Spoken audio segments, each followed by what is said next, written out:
Hitech politician, low-tech politics. ఇటువంటి అపప్రదకి Andhra Pradesh CM Chandrababu ఆస్కారమిస్తారా? పైగా అవతలుడి నోటికి దొరికితే కోరికేసే కరువు కాలమిది. అందుకే ఆ విధంగా ముందుకెళ్లబోయిన ఏపీ సీఎం చంద్రబాబు సడన్ గా కాలు వెనక్కి తీసేసుకున్నారు.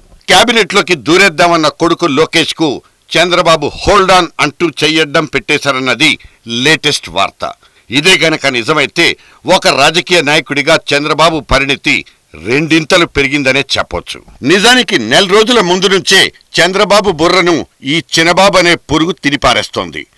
సెక్రటేరియట్ లోకి లోకేష్ ఎంట్రీ అనే సబ్జెక్ట్ మీద ఆయన చెయ్యని కసరత్తంటూ లేదు. నాన్నకు నేను తప్పితే మరో దిక్కు లేదంటూ పార్టీలో ఇప్పటికే లోకేష్ మార్క్ చక్రం తెగ తిరిగేస్తోంది. సీనియర్లను పిలిపించుకొని మంతనాలాడ్డం, కీలక నిర్ణయాలు నియామకాల్లో చేతివాటం ప్రదర్శించడం పార్టీలో చిన్నబాబు పాత్రను మోతాదు కంటే బాగా పెంచేశాయి. బాలయ్యకు ఒక పనికిమాలిన పియ్యనిచ్చిన లేనిపోని గొడవకు దారితీసింది కూడా లోకేషేనన్న కంప్లైంట్ ఒకటుంది. 600 నాన్న కేబినెట్ లో నేను ఉంటానంటూ మొండికేస్తున్న కొడుకు ఒక ముఖ్యమంత్రిగా చంద్రబాబును ఇరకాటంలో పడేశాడు. లోకేష్ శక్తి సామర్థ్యాల మీద తనకున్న అంచనాల్ని 1-2 సార్లు బేరీజు వేసుకున్న తర్వాతే చంద్రబాబు నిర్ణయానికి వచ్చేశారు. తప్పనిసరి పరిస్థితుల్లోనే కేబినెట్ లోకి వారసుడి ఎంట్రీ అంటూ తనకు తానే మీడియాకి ఫీలర్లో వదిలిన మాట మాత్రం నిజం.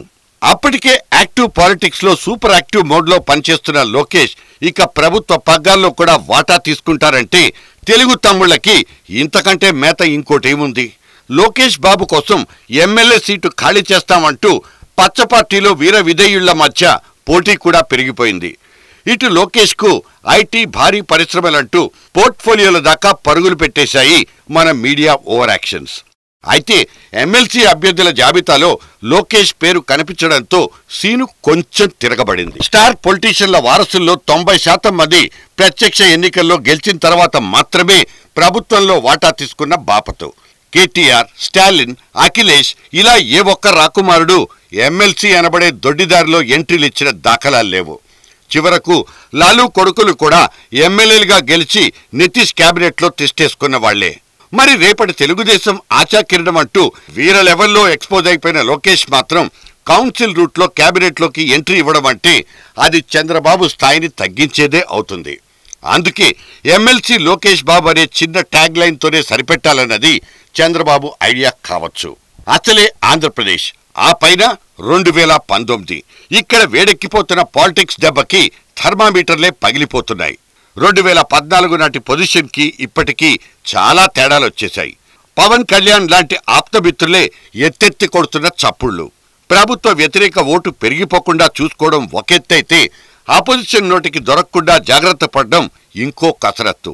ఇన్ని సవాళ్ల మధ్య ఆచితూచి అడుగులేయకపోతే బోల్తా పడిపోతామన్నది చంద్రబాబు ముందు చూపు. అవతలి వాడి ఆలోచనలకు అంచనాకు ఎప్పుడూ 1 ఇంచ్ పైనే ఉండే చంద్రబాబు ఇప్పుడు మాత్రం ఎందుకు కిందకొస్తారు? లోకేష్ స్టామినా మీద ఒక స్పష్టమైన అంచనాకొచ్చిన తర్వాత మాత్రమే కేబినెట్లోకి తీసుకోవాలని చంద్రబాబు డిసైడ్ అయ్యారా? నెక్ టు నెక్ నడిచిన 2014 ఎన్నికల్లో తన ఏకపాత్రాభినయం మాత్రమే వర్కౌట్ అయిన మాట వాస్తవం. రేపటి రోజున 2019 బిగ్ ఫైట్ లో కూడా చంద్రబాబు సెంట్రిక్ పాలిటిక్స్ మాత్రమే పార్టీని విజయాల బాట పట్టిస్తాయని తెలుగుదేశం లీడర్షిప్ భావిస్తోందా? లోకేష్ పేరుతో పార్టీలో సెకండ్ థాట్ గాని ప్యారలల్ పవర్ సెంటర్ గాని ఫామ్ అయితే మొదటికే మోసం వస్తుందని చంద్రబాబు భయపడుతున్నారా? ఇన్ని ప్రశ్నల నేపథ్యమే ఇవాళ పచ్చ కేబినెట్ లో లోకేష్ కి రెడ్ కార్డ్.